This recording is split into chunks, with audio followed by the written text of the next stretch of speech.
Season 7. The CeeLo Ward drama, Once and Again, has probably been forgotten by most viewers, but it has an odd legacy with this series. Once and Again is responsible for the 7th season of NYPD Blue, debuting in January 2000 instead of its normal fall premiere date. The deal Stephen Bochco struck with the network, which wanted to permanently grant the struggling drama Blue's time slot, was for Blue to stay on Tuesdays at 10 o'clock, but to debut months later in the mid-season. Another drama signified more of an existential threat to the series. By the end of 1999, The Sopranos had debuted on HBO, soaking up all of the critical accolades that used to belong to Blue. Even though NYPD Blue did manage to defeat The Sopranos pilot for an Emmy this year, the writing was already on the wall.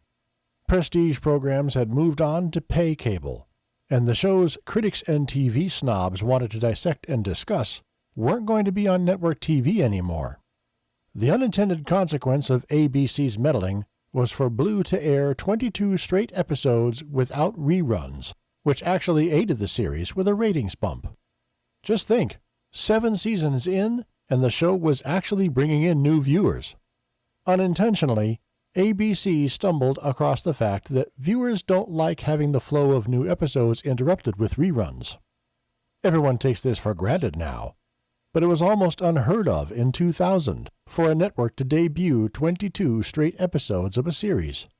The only downside, aside from forcing the fans to wait those extra months, is the fact that the early episodes clearly weren't intended to be aired in January. The extras are plainly dressed as if it's summer, and Sipowicz even references his irritation with the hot sun in the 2nd episode of the year. It certainly seems as if the producers assumed the show would be back even earlier than the announced November premiere, most likely September, when the show had always debuted in the past. Following the unremittingly dramatic 6th season of the show, David Milch, who changed his mind about leaving Blue, was promising a lighter tone for Season 7. For the most part, he delivered, thankfully managing to walk the line between light and camp.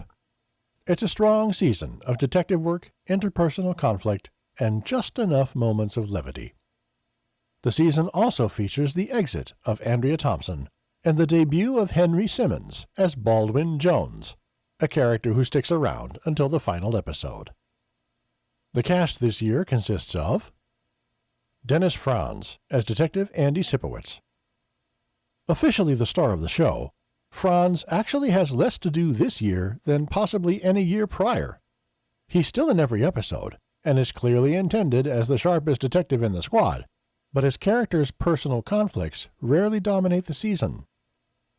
The question of how he's dealing with the death of Sylvia, and whether or not he'll even consider the thought of dating again, is broached, but it doesn't define the character. Sipowicz is firmly now in the role of mentor to the squad, so he offers his 2 cents on the various dramas occurring with his coworkers, even if the show doesn't feel the need to make him the hero in each storyline. Dennis Franz does receive plenty of material for his Emmy reel during the last 2 episodes, however, when Andy discovers his son possibly has leukemia. Rick Schroeder as Detective Danny Sorensen. It's hard to deny this. Rick Schroeder is much better this year. In fact, there are moments when anyone would genuinely feel for this character, and truly buy Schroeder's performance of a confused young man so damaged by his past that he doesn't have a clue how to live as an adult. Schroeder's casting in this role now makes sense. Danny, on the outside, seems like a straight-laced kid with a bright future, but he's harboring secrets that he's not prepared to face. Eventually, the darkness he's trying to keep in the closet is going to surface, and the results are going to be nasty. Schroeder does have an all-American look about him, so he suits the idea of Danny putting on a front for the world, suppressing whatever it is that he can't face. The public's perception of Schroeder from his child star days also plays into this aspect of the character, something Bochco surely realized. Schroeder can still be a little wooden, and doesn't sometimes seem to know how to handle Milch's idiosyncratic dialogue, but he's growing more comfortable with each episode. By the end of the season, he's far more believable as Sipowicz's new partner. And those mysteries that have been teased since his second appearance are even more intriguing. James McDaniel as Lieutenant Arthur Fancy. Although Lieutenant Fancy's personal life isn't addressed in any manner, Fancy has some decent boss storylines this year. If one of the detectives in his squad is involved in a serious dilemma, Fancy rides in, attempting to help his subordinate out of a jam, and occasionally offering a friendly word of advice.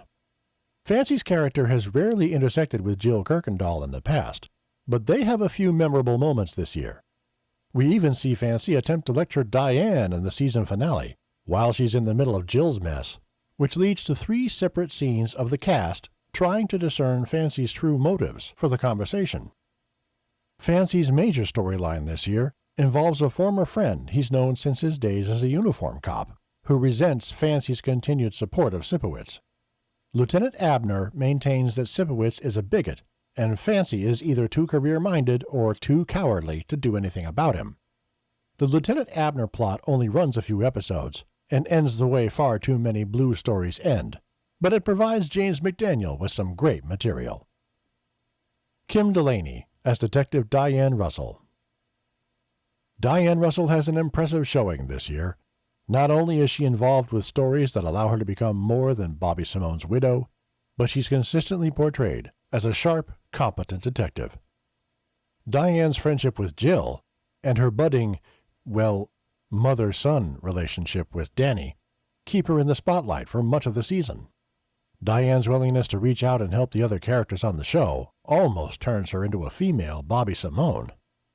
Surprisingly, she doesn't have much to do with Sipowicz this year, outside of a few disagreements over how to treat the emotionally fragile Danny. Gordon Clapp as Detective Greg Medavoy. Medavoy is the butt of the joke a few times, but the producers seem to realize during the year that this has gone too far. Medavoy even seems to grasp, after he embarrasses himself in front of Lieutenant Fancy one time too many, that he's becoming a clown. For the rest of the year, Detective Greg Medavoy is played fairly straight. In the season finale, he articulates his frustration that he's not a part of the squad's main clique, a scene that was likely created to voice fan complaints regarding later-day Medavoy. We have no real peek into his home life this season. He goes on a date with a much younger woman, quickly realizes he looks ridiculous, and then never speaks of her again. But Medavoy does have to adjust to a certain change in the squad room. Nicholas Turturro as Detective James Martinez. Nick Turturro is still around for the first 6 episodes, technically the first 5, because no one bothered to include him in the season premiere. Oh, and he's only around for a brief crowd scene in episode 2. Is it any surprise Nick Turturro left this year? Supposedly to star in a Fox sitcom that never aired, the same trap Gail O'Grady fell for.